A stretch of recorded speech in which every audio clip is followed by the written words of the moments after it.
Yes. So let us see the question first.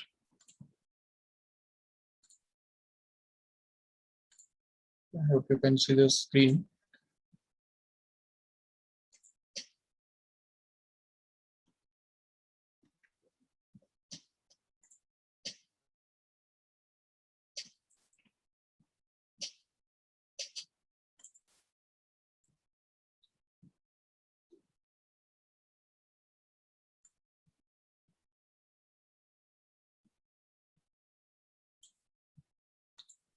Okay, let us read the question first. Actually ये question जो है वो electrons and photons या अपना dual nature of light के अंदर का है। तो अगर आपने ये चैप्टर ठीक से स्टडी किया है तो वैसे तो वो सिंपल है। देखो, A and B are two metals with threshold frequencies 1.8 and 2.2 into 10 to 14 hertz. Two identical photons of energy 0.825 electron volt are incident on them. Then the photoelectrons are emitted in either B or A or B alone or both or neither. ठीक है, so you can just see here एक चीज यहाँ पे याद रखना ठीक से कि सपोज ये एक मेटल है, ठीक है, इसको हम बोल देंगे मेटल A, ओके, और ये दूसरा मेटल है जिसको बोल देंगे metal B, yes, and suppose that a photon, ये फोटोन जो है तो उसका सेम फ्रीक्वेंसी है। सपोज ये एक फोटोन है, ओके, और ये भी वैसा ही सेम फोटोन है जिसका एनर्जी तो सेम ही है, ठीक है। We can just call it as h nu, okay, h nu is going to be the energy of this photon, this was also and this one also, दोनों का energy same ही है, ठीक है।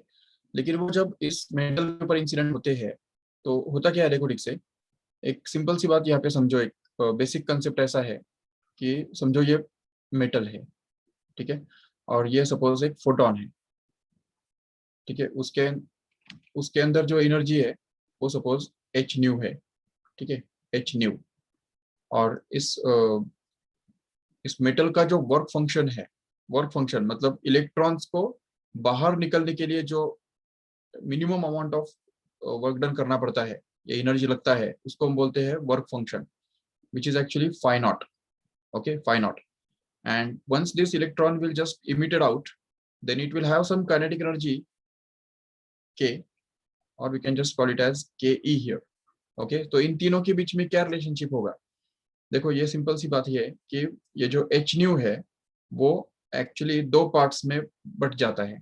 One part is just consumed by the electron to come outside, and remaining part becomes the kinetic energy of this electron. So therefore this h nu is going to be the sum of kinetic energy and the phi naught. So we can just say that this h nu is actually the sum of the work function and the kinetic energy.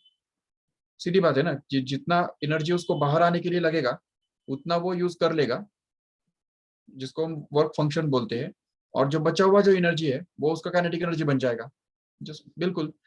लेकिन यहाँ पे क्या है ना कि इस phi naught को, phi naught is actually related with the threshold frequency of that metal, which is actually h into nu naught।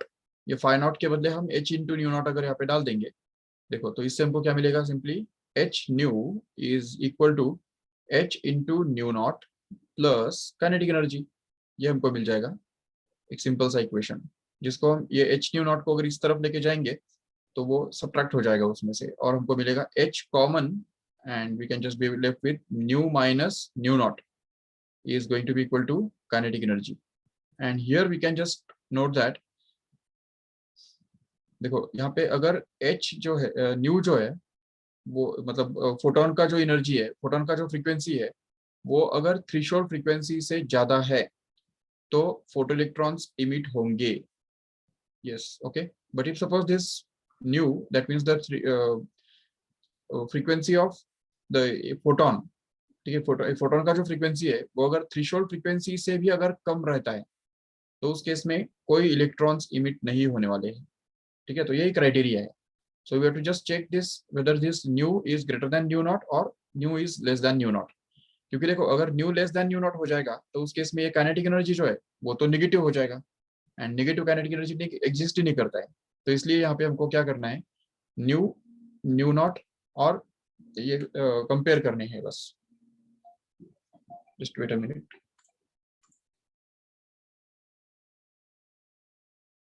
Yes, okay. So simple सी इतनी बात है कि हमको ये न्यू और न्यू नॉट ये दोनों कंपेयर करने हैं बस।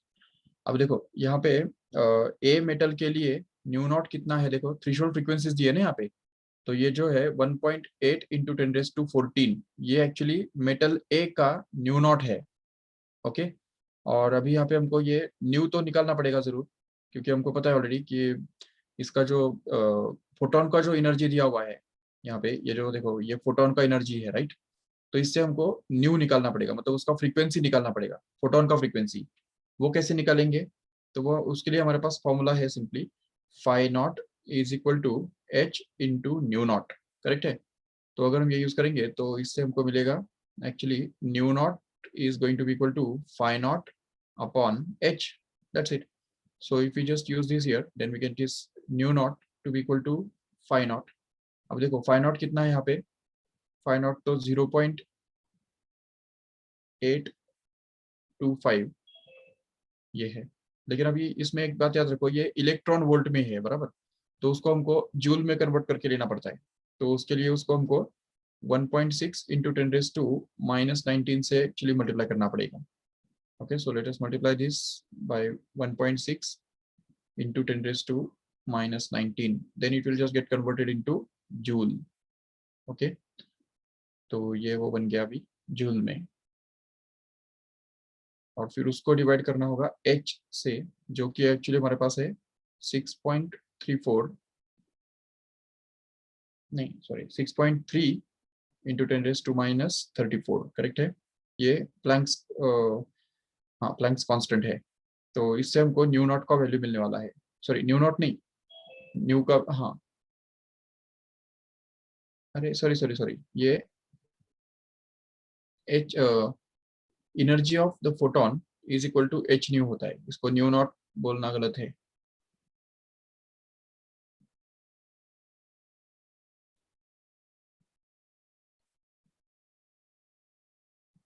ओके, उस फोटोन का जो एनर्जी है उसको हम चाहिए तो ई बोल सकते हैं, नो डाउट। और फिर यहाँ पे जो न्यू है वो एक्चुअली ई अपॉन एच बनेगा, लेकिन करना तो सेम ही हमको। तो सिंपली न्यू जो है वो बनेगा ई अपॉन एच, और ई अपॉन एच का मतलब ही ये 0.825 into 1.6 into 10⁻⁻19 upon this 6.3 into 10⁻34। Okay, तो ये अगर हम वर्कआउट करेंगे ना तो कितना आएगा, देखो अप्रोक्सीमेटली कर सकते हैं आराम से। अभी 0.825 इंटू 1.6 कितना आता है,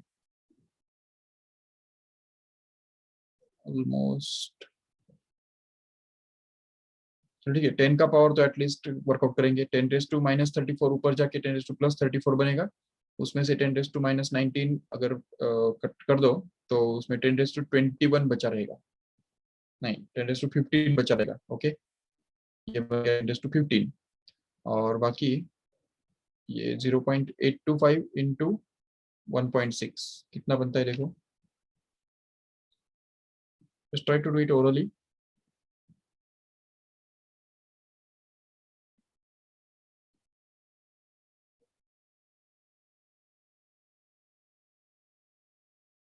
It's almost 1.32. ओके, तो ये अगर 1.32 बन गया तो उसको 6.3 से हमको डिवाइड करना है, और वो एक्चुअली अप्रोक्सीमेटली भी निकल जाएगा तो भी चलेगा एक्चुअली।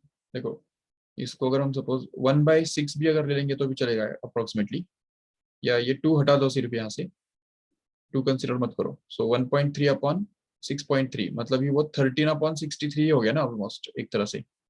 तो अगर ये 13/63 अगर इसको लिख दो into 10⁻15 kept as it is, तो उसमें से हमको ये मिलेगा, देखो 13 के टेबल में 63 तो है नहीं, 13 के टेबल में 52 है, तो you can just get this as 13 ones are 13 fours are 0.10 हो गया, 13 sevens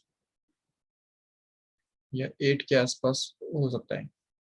चलो ठीक है, इसको अगर हम 1/4.8 मतलब 1/5 अप्रोक्सीमेटली कंसिडर करते हैं तो उसको हम 0.2 लिख सकते हैं आराम से। ओके, तो ये बन गया हमारा 0.2 इंटू 10⁻15, मतलब वो अप्रोक्सीमेटली 2 इंटू 10⁻14 ही बन गया, राइट। अभी इसमें देखो ठीक से, ये 2 इंटू 10⁻14 जो है, तो उसको अगर कंपेयर करते हो इस 1.8 के साथ और इस 2.2 के साथ, तो क्या पता चलता है कि मेटल ए का जो थ्रेशोल्ड फ्रीक्वेंसी है, तो उसके लिए हम क्या बोल सकते हैं, मेटल ए का जो न्यू है, तो वो न्यू 2 इंटू 10⁻14 है, जो कि 1.8 से बड़ा है, करेक्ट है। और यहाँ पे मेटल बी के लिए अगर देखते हो ठीक से, तो न्यू मतलब फोटोन का जो एनर्जी है या फोटोन का जो फ्रीक्वेंसी है, वो एक्चुअली इस 10⁻2 से एक्चुअली छोटा है, करेक्ट है। तो इसका मतलब ये हुआ कि ये जो न्यू है, फोटोन का फ्रीक्वेंसी इसके ए के थ्रेशोल्ड फ्रीक्वेंसी से ज्यादा है, जो कि ये कंडीशन हमको मिल गया। देखो ये वाला condition, nu is greater than nu not, that means photoelectric emission will take place, that means A में से फोटोइलेक्ट्रिक इमिशन होगा। ओके, और बी के बारे में अगर बात करेंगे तो उसके लिए जो फोटोन का जो फ्रीक्वेंसी है, तो वो उसके थ्रेशोल्ड फ्रीक्वेंसी से भी थोड़ा कम नीचे जा रहा है, मतलब कम कम हो रहा है। तो इसलिए वो फोटोन जो है वो इस इलेक्ट्रॉन को निकाल नहीं पाएगा, और इसीलिए यहाँ पे इलेक्ट्रॉन इमिशन नहीं होगा। तो इसलिए ए में से होगा, तो इसलिए B is going to be the correct answer here. Okay, तो इसका जो ऑप्शन बी है, बी जो है वो यहाँ पे करेक्ट रहने वाला है। Okay, yes, see the next question.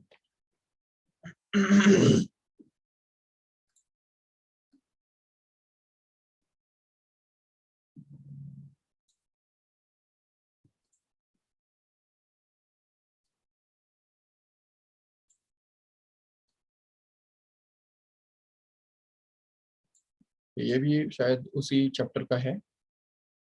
क्या इसमें से 37 वाला करना है या 38 वाला करना है?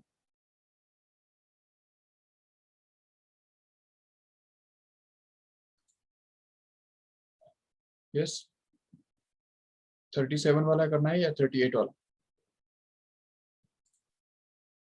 ओके, दोनों ठीक है। तो देखो यहाँ पे, for a certain metal the incident frequency new is 5 times the threshold frequency new not. Okay, तो न्यू जो है वो दिया हुआ है कि it is 5 times of nu not. Okay, तो इससे इक्वेशन ही हमको मिल गया आराम से। चलो ठीक है, सो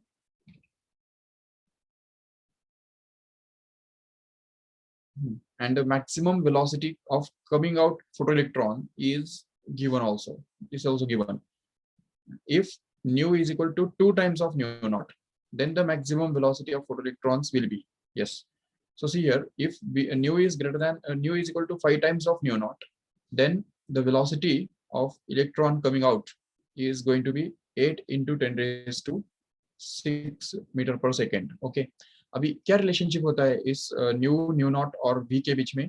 तो देखो, ये सिंपली अभी अभी जो हमने फॉर्मूला देखा था, ये वाला देखो, यही फॉर्मूला हमको फिर से यूज करना है। बिल्कुल, let us just use it here. So it tells us simply that H nu is equal to phi naught plus kinetic energy. But as you know that this phi naught is going to be h nu naught, right? So we can just get this as h nu is equal to h into nu naught plus kinetic energy, which is actually going to be half of mv square, correct है?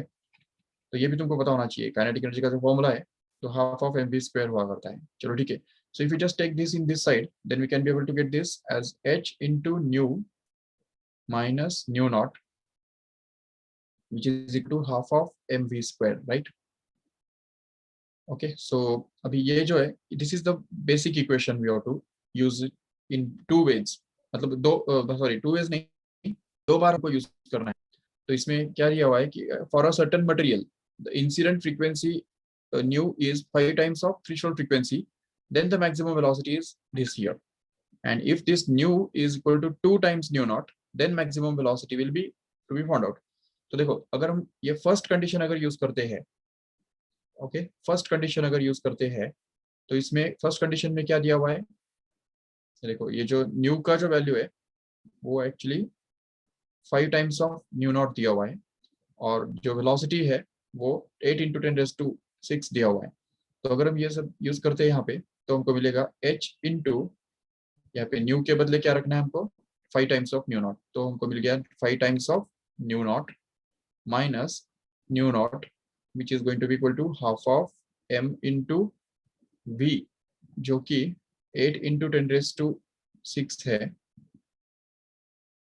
और उसका square just kept as it is.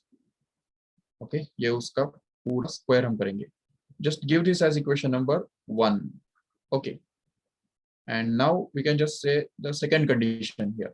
So if you just apply the second condition, then we can just get that, देखो यहाँ पे second condition में क्या दिया हुआ है, if nu is equal to 2 times of nu naught, तो nu का जो वैल्यू है वो 2 टाइम्स ऑफ न्यू नॉट दे रखा है, एंड वेलोसिटी का वैल्यू कितना है वो हमको पूछा है। So if you just put this values here in this same equation here, इसी इक्वेशन के अंदर हमको ये वैल्यू डालना है, ठीक है। तो इससे हमको क्या मिलेगा, देखो h as it is into nu, nu के बदले क्या रखना है, 2 न्यू नॉट रखना है। ओके, तो ये बन गया 2 nu naught minus nu not kept as it is, and that is going to be equal to half of mv square, okay, which is going to be equation number 2 here. Okay, so now we can just take the ratio of these two equations, just because most of the things will just get cancelled if we just take the ratio. Okay, तो थोड़ा ऊपर slide कर लेते हैं। Okay, तो अभी next step में क्या हो रहेगा, देखो, so if you just take the ratio of both of this equations, then we can be able to get this h into, ये 1/2 करना है हमको, 1/2 या 2/1 भी कर सकते हैं, that will be actually better, but चलो ठीक है, forget about it. So h into, यहाँ पे ब्रैकेट में क्या आएगा, 5 nu naught minus nu naught actually becomes 4 nu naught, right. So this is going to be 4 nu naught divided by, what is this here, ये जो है ये h into 2 nu naught minus nu naught क्या बनता है, simply new not बनता है, तो इसलिए यहाँ पे आ जाएगा h into nu naught which is actually going to be यहाँ पे हाफ m इंटू ये पूरा जो है 8 इंटू, अच्छा इसका स्क्वायर भी कर देंगे आराम से, क्या फर्क पड़ता है, देखो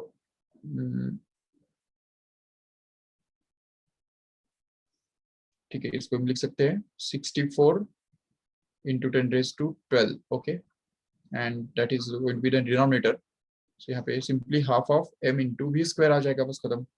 तो इसमें से देखो h कैंसिल हो जाएगा, न्यू नॉट कैंसिल हो जाएगा, यहाँ पे भी हाफ m पूरा ही कैंसिल हो जाएगा, और जो हमको बचेगा तो उसको हम यहाँ पे लिख देंगे, तो मिलेगा 4 is equal to 64 into 10⁻² upon v square, right, which gives that v square is actually equal to, ये 4 नीचे चला जाएगा तो 64 अपॉन 4 क्या बनता है, 16 बनता है सिंपली, तो 16 इंटू 10⁻² आ जाएगा, और उसका अगर हम स्क्वायर रूट ले लेंगे तो हमको मिलेगा v is equal to 4 into 10⁻6 metre per second, that's all, 4 into 10⁻6 metre per second, which is already there in option A here, will actually be the correct one. Okay, yes, let us see the next question.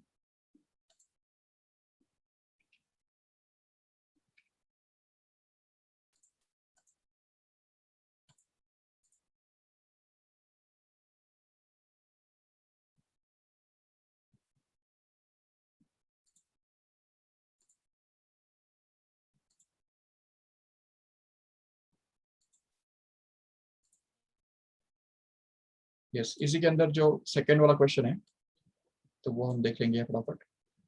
देखो, the light of wavelength 600 nanometre is incident on a metal surface when the light of wavelength 400 nanometer is incident, the maximum kinetic energy of the emitted photoelectrons is doubled. Okay, the work function of the metal is, see, once again we have to use the same formula here, see, h nu is equal to phi naught plus kinetic energy, that is K. Okay, और h nu can also be written as E actually, that is E मतलब यहाँ पे क्या है कि photon का energy is equal to work function plus kinetic energy. ये सबसे इंपॉर्टेंट इक्वेशन है इस चैप्टर के अंदर का। इसी इक्वेशन के ऊपर सारे क्वेश्चन सॉल्व हो जाते हैं। तो अभी इसमें h nu, the light of wavelength 600 nanometer is incident on a metal surface. Okay, so first condition जो दिया हुआ है, okay, लेकिन सबसे पहले हमको क्या करना है कि इसको वेवलेंथ के फॉर्म में एक्सप्रेस करना है। So as we know that this frequency is actually c upon lambda. Okay, तो अगर ये यूज करेंगे यहाँ पे तो हमको ये इक्वेशन मॉडिफाई हो जाएगा और मिलेगा h into c by lambda is equal to phi not plus kinetic energy, right? Okay, तो this is the basic equation we have to use twice. Okay, तो यही इक्वेशन हमको यूज करना है। If you just focus on the first condition here, ठीक है, जो given condition है फर्स्ट कंडीशन, तो इसमें लैम्बडा कितना दिया हुआ है, 600 नैनोमीटर दिया हुआ है। ओके, और उस केस में काइनेटिक एनर्जी कितना है वो हमको पता नहीं। चलो ठीक है, let us keep all these things as it is and just construct this equation as sorry, h into c upon lambda, which is 600 here, is equal to phi naught plus k. Okay, this is actually equation number suppose 2 here. Okay, and what is the second condition given here?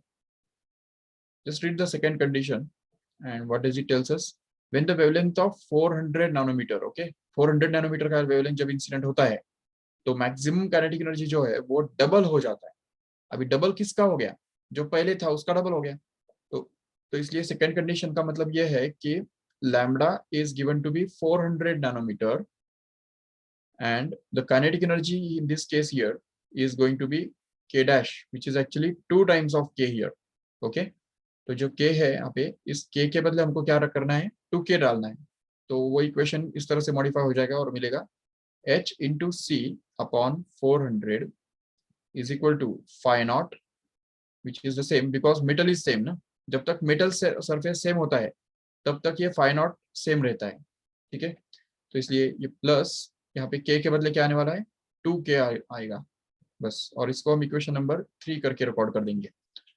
yes, so now what can we do with these equations 2 and 3 here so that we can just get the work function of the metal? हमको work function निकालना है, तो work function find out करने के लिए इसमें से k eliminate करना जरूरी होगा। How can we eliminate this? just multiply this first second equation by 2 and then subtract it from 3. Okay, so let us multiply the first equation, sorry, second equation by 2 here. तो इस equation को अगर हमने 2 से multiply कर दिया through out तो क्या बनेगा यहाँ पे देखो, तो ये 2 इसमें यहाँ पे मल्टीप्लाई करने से देखो, इसको अगर 2 से मल्टीप्लाई कर देंगे पूरा तो ये 2 कैंसिल होके यहाँ पे 300 आ जाएगा। करेक्ट है नहीं? तो इसलिए यहाँ पे हम लिख सकते हैं h c upon 300 only and that is equal to, here it will be 2 times of phi naught, okay, and here it is plus यहाँ पे ये जो k है उसको भी 2 से मल्टीप्लाई करना है, तो इससे हमको मिल जाता है 2k. Okay, yes, and then we can just write this third equation as it is and then just subtract them. Okay, ये बन गया हमारा थर्ड इक्वेशन, जो कि हमने सेम वैसा ही रख दिया जैसा वो पहले था, और फिर हमको इन दोनों को इक्वेशंस को सबट्रैक्ट करना है। So if you just try to subtract these two equations, अभी सबट्रैक्ट करने के लिए क्या करना पड़ता है तुमको पता है ऑलरेडी। एक्चुअली ये लैम्बडा कहाँ से आया?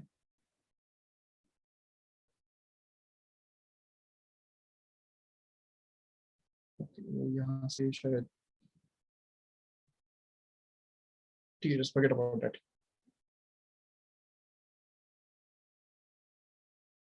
यस, अभी इन इक्वेशंस को सबट्रैक्ट करने के लिए क्या करना होगा हमको, यहाँ पे माइनस साइन देना है। This is minus and this is minus, so that this k 2k will just get cancelled.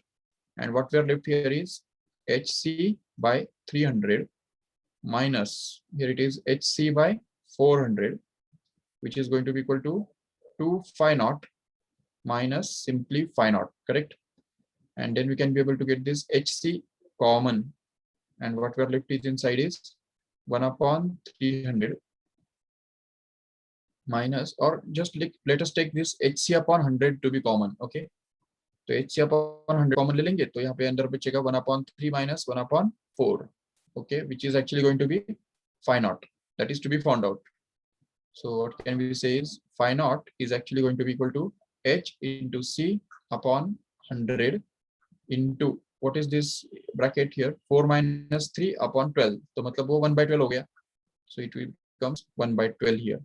And now the value of h is already known, c is already also known, so we can just find out this phi naught, but again don't forget that we want it in electron volt here, okay? यहाँ पे हमको चारों options जो है वो electron volt में दिख रहे हैं, तो इसलिए इसको हमको इलेक्ट्रॉन वोल्ट में कन्वर्ट करना पड़ेगा, नहीं तो वैसे वो जूल में है, ठीक है, this is in joule, but if you want to find out it in electron volt, then you will have to use the conversion between electron volt and joule, which is, अब देखो यहाँ पे इसको अगर जूल से electron volt में convert करना है तो यहाँ पे आएगा phi naught is equal to hc upon 1200 into यहाँ पे 1 joule is actually 1 upon 1.6 into 10 raised to minus 19 electron volt, okay? ये अभी इस तरह से इलेक्ट्रॉन वोल्ट कन्वर्ट हो गया, ठीक है? तो अभी यहाँ पे हम वर्कआउट कर सकते हैं सभी कैलकुलेशंस। इसके बाद का स्टेप हम यहाँ पे करने जा रहे हैं। एच का वैल्यू जैसा कि तुमको पता है already, it is 6.63 into 10 raised to minus 34, okay, into c का value speed of light which is actually 3 into 10 raised to 8, and okay, that is going to be, and here it is divided by 1200 and 1.6 into 10 raised to minus 19, okay, and then it will be into electron volt. Yes, so if you just handle the powers of 10 first, तो ये to minus 19 ऊपर जाके 10 raised to plus 19 बन जाएगा, और 8 उसमें add कर दो तो 10 raised to 27 बनेगा, तो वो 10 raised to 27 और ये 10 raised to minus 34 क्या बनेगा, 10 raised to minus 7 बनेगा, राइट? और यहाँ पे 6.63, अच्छा ये 3 को अगर हम इस 1200 के साथ रिड्यूस कर दो तो वहां पे हमको मिल जाएगा 400 इधर, yes, and then we will to get this as 6.63 upon 400 into 1.6, तो ये बन गया 400 into 1.6 can be written as 640, okay, so it will be actually 640 here, yes, and then we can just be able to get this. इतना कम कैसे आ रहा है actually? हाँ हाँ हाँ, ये नैनोमीटर में है कि नहीं? यस, 100 ये जो है ये 300 और ये 400 दोनों नैनोमीटर में थे, ओके, तो इसलिए वहाँ पे हमको वो नैनोमीटर का कन्वर्जन भी यूज करना पड़ेगा। यस, सो नैनो का मतलब क्या होता है, 10 raised to minus 10, सॉरी 9, तो वो 10 raised to minus 9 यहाँ पे नीचे डिनोमिनेटर में आएगा 100 के साथ, तो जहाँ पे भी 100 दिख रहा है ना, तो उस 100 के साथ में हमको 10 raised to minus 9 भी अटैच करना पड़ेगा, तो ये रहा 10 raised to minus 9 जो नैनोमीटर का कन्वर्जन मीटर में, जो ऊपर जाके एक्चुअली 10 raised to plus 9 बजाएगा, जिसके कारण ये 10 raised to minus 7 into 10 raised to 9 actually becomes 10 raised to plus 2 here, okay, and then we can just be able to get this. तो अभी यहाँ पे ये तो ऑलमोस्ट 1 के आसपास ही आने वाला है कि नहीं, या 1 से थोड़ा कम आएगा है कि नहीं? नहीं, 1 से थोड़ा ज्यादा आएगा। एक्चुअली इसको सिंप्लीफाई करने के लिए हम ऐसा लिख सकते हैं, ये 6.63 upon 640 as it is, so if we just multiply this 10 raised to 2, then we can just get this as 663 upon 640 actually, okay, ये 10 raised to 2 से हमने इसको मल्टीप्लाई कर दिया तो उससे वो डेसिमल पॉइंट जो है वो 2 डिजिट्स आगे शिफ्ट हो गया। अभी इसका वैल्यू देखो कितना है, निकालो, 1 पॉइंट समथिंग आ जाएगा, यहाँ पे 1 पॉइंट समथिंग वाला एक ही ऑप्शन हमारे पास है, so we can just select this A as a correct option in this case. Okay, समझा इसमें ठीक से? अगर कुछ डाउट है तो just put it in the chat box.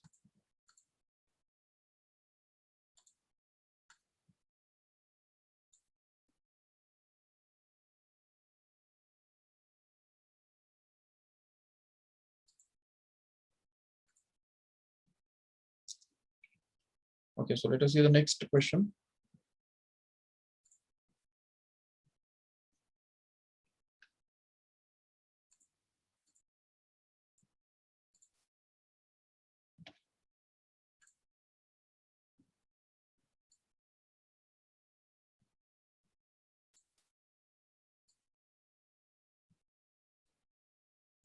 Okay, अभी इसमें कौन सा क्वेश्चन करना है आपको, 32 33?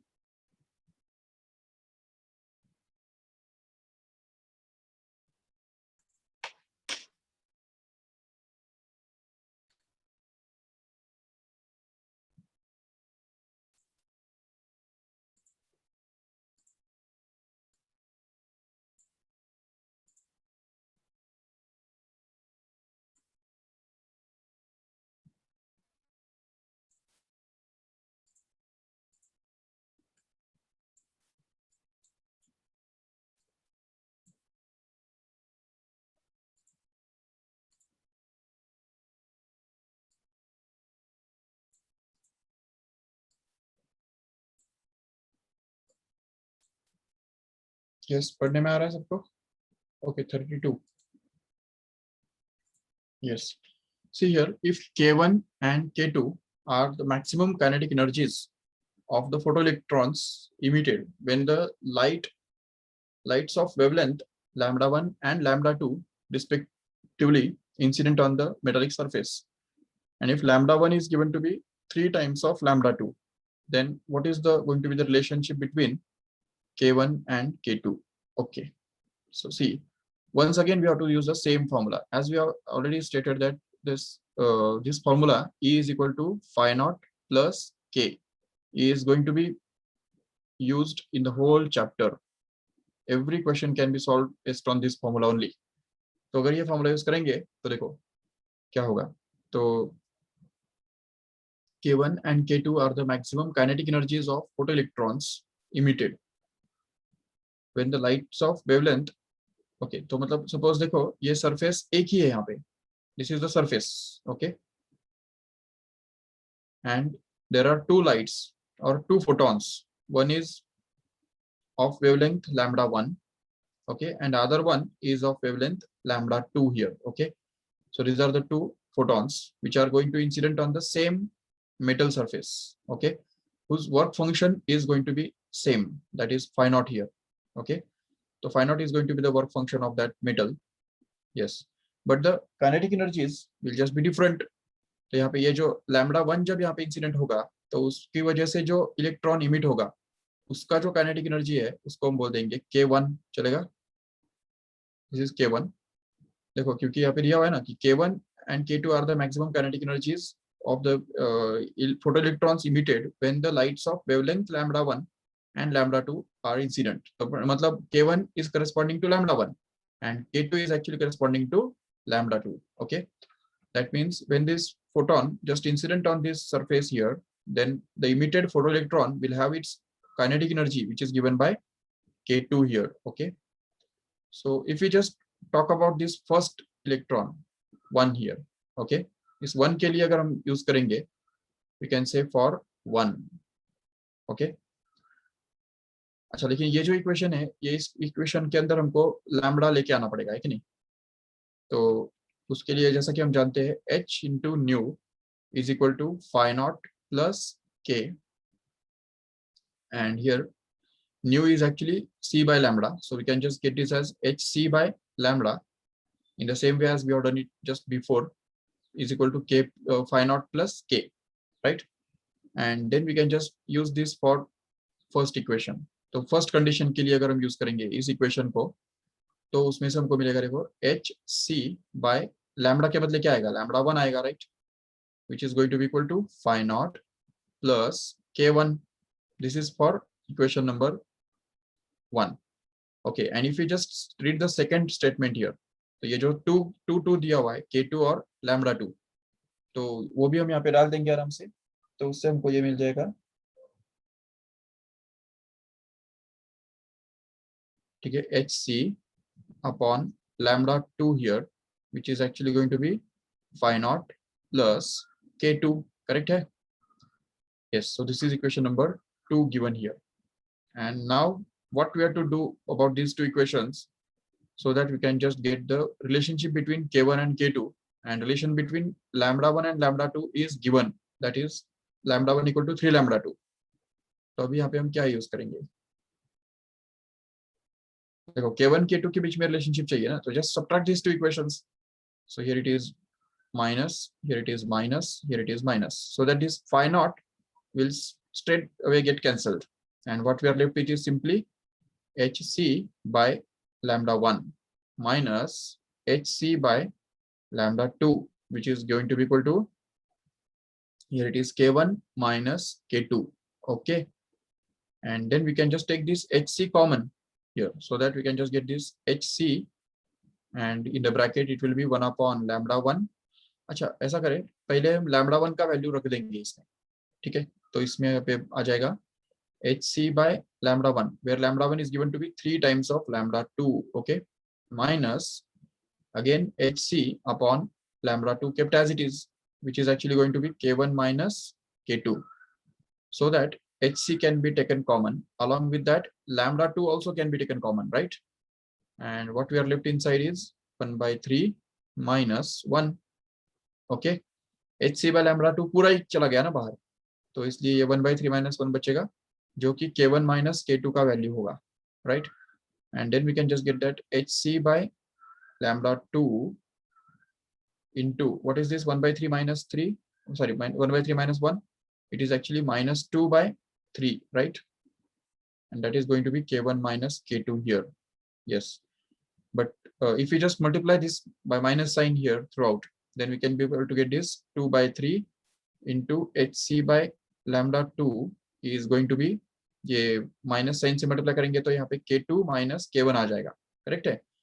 तो k2 माइनस k1 यहाँ पे अगर पॉजिटिव है, क्योंकि देखो h is positive, c is positive, lambda 2 is positive, तो whole this LHS is going to be positive, and since k2 minus k1 is a positive number, okay, तो कोई भी दो नंबर का डिफरेंस अगर पॉजिटिव है, तो इसका मतलब जरूर k2 must be greater than k1, okay, so k2 greater than k1, इतना ही हम यहाँ पे बोल सकते हैं. अच्छा, k2 और, अच्छा, k1 और k2 by 3 को हमको कंपेयर करना है.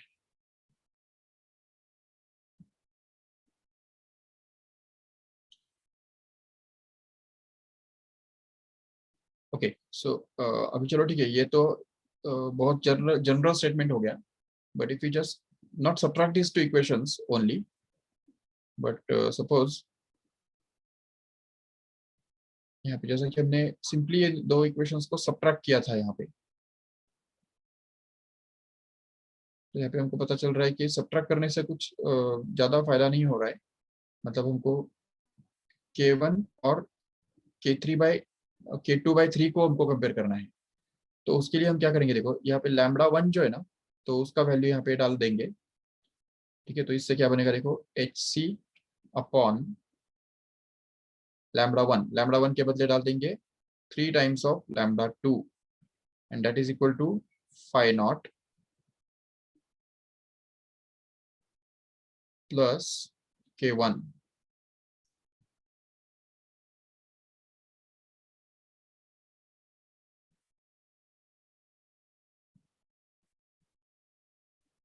ओके, और दूसरा इक्वेशन जो ऑलरेडी हमारे पास है, hc by lambda 2 is equal to phi naught plus k2. Okay,